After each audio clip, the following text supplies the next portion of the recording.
Padayewa pe tueto pe Jiliba uye polikon uye polikon Padayewa pe tueto pe Jiliba uye polikon uye polikon Padayewa pe tueto pe Jiliba uye polikon Uye poliko Padaye wambe tueto pe Jiliba uye poliko Uye poliko Padaye wambe tueto pe Jiliba uye poliko Uye poliko Padaye wambe tueto pe Jiliba uye poliko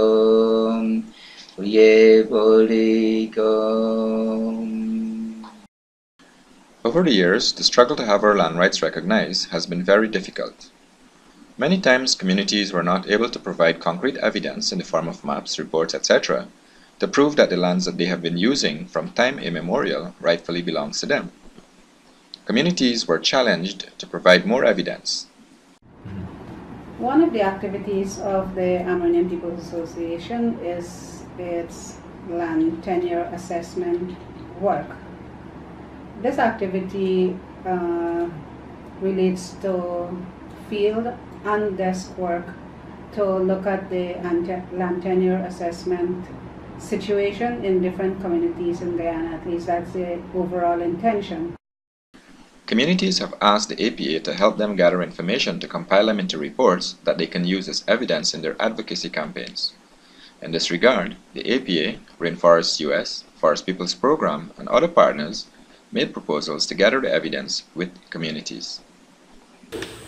Now, I would like very much for our village or every village in Region 8, Sub-Region 1 to be mapped out with the help of these experts.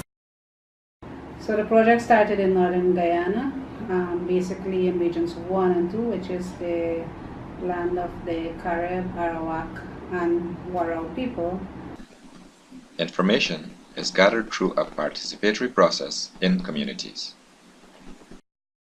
The actual activity engaged communities, individuals, leaders, women, youth, people who are engaged in hunting and fishing, to try to not only establish their area of occupation and use, both within their titled and untitled land, but also to get first-hand information from these people as to what they are currently doing, or where they may have used the land in the past and may continue to go using them for various activities. For example, gathering, thatch, medicinal plants, other forest products that they use for economic purposes that may not be within their title land, but may also be within their title land.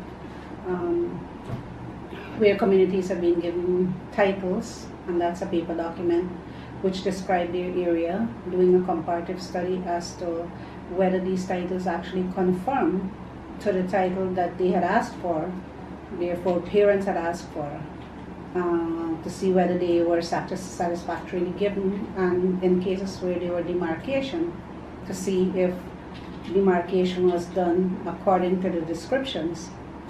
It looked at things like what features are on the ground, what permanent buildings, and who may have third-party ownership to the lands as well, including such things as mining and other concessions, church leases, forest leases, various activities that may not necessarily be of the community or from the community. So a team of people, in the case of Region 1 and 2, were taken from those communities from both regions, comprised primarily 4 permanent people from the area who were sometimes subsidized by people from other parts of other areas, for example in Region 7 and Region 8. And these people spent roughly about 4 days, sometimes more, sometimes less. In each community, meeting with the village leaders and the council, meeting with various individuals within the villages, doing field visit, taking GPS coordinates and doing sketch mapping and a number of activities. Draft summary reports of information collected will be taken back to each community for validation. Once validation is complete, a final report will be prepared. Similarly, the mapping unit is in the process of updating maps with the information communities provided during community meetings. These maps, once digitized, are printed and sent back to the community for them to be validated. Some community members will be trained in ground truthing so as to validate points on their community maps with the use of GPS and other tools, which they would then input into forms, which are then out of which summaries would be compiled. So the field research was actually after visits were made in Region 1, just around 42 communities.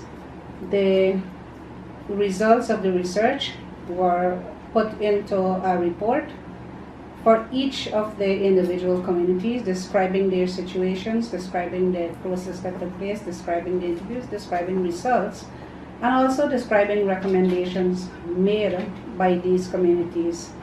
So the work showed a number of things.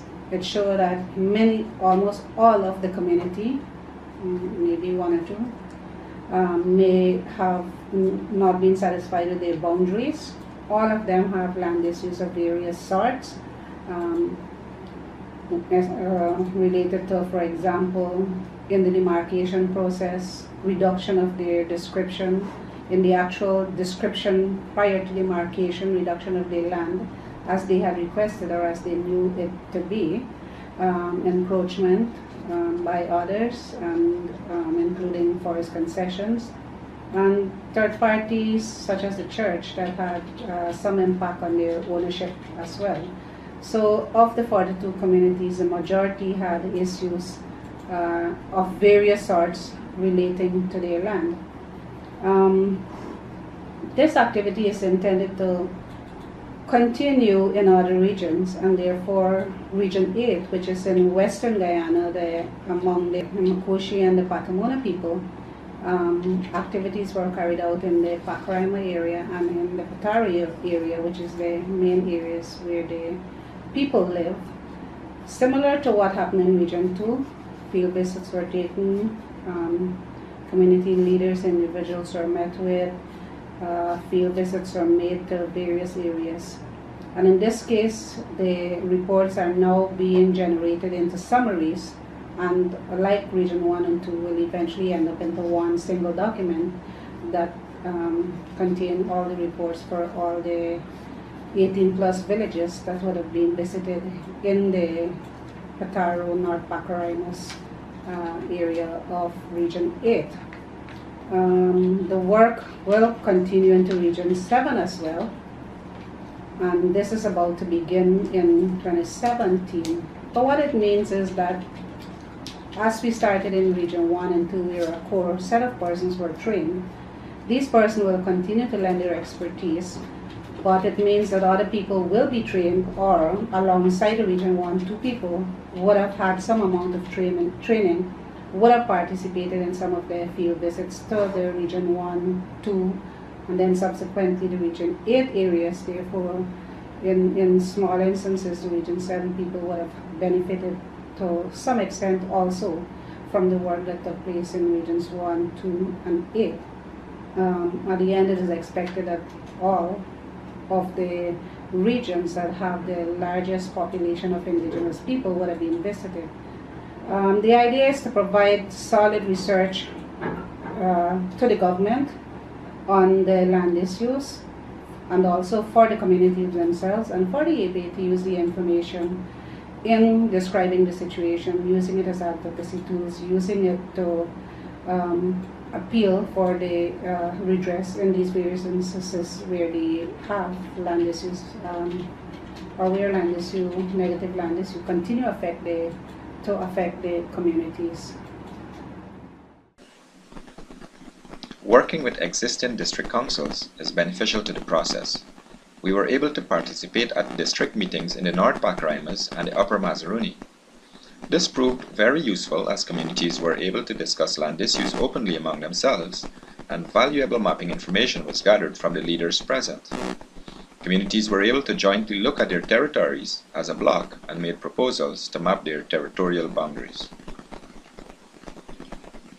The benefits of working with district councils provides an opportunity to bring together a small focused group, but large enough to serve as representation for a group of communities and peoples within a sub-district. It has also provided an opportunity for the APA to provide updates on programs, projects that they need to know of, which they have no access to or very limited access to on information. We pride ourselves, or the APA prides itself, on providing information which is independent, providing full information of pros and cons, and so this empowers communities and the leaders on how they would like to make decisions, take common platforms on making representation for themselves. We will continue to gather information to create a database where land tenure information can be readily available for communities and also for the work of the APA and its partners.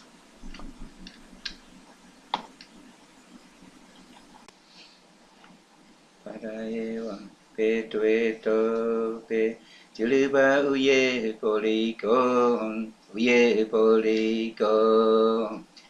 Pada ewan betue tope, jiliba uye bolikom, uye bolikom. Pada ewan betue tope, jiliba uye bolikom, uye bolikom. Padaye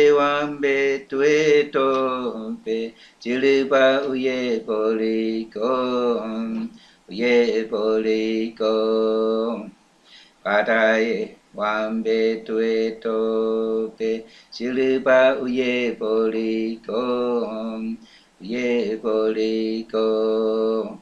Padaye wambe tue tope, jiliba uye bolikom, uye bolikom.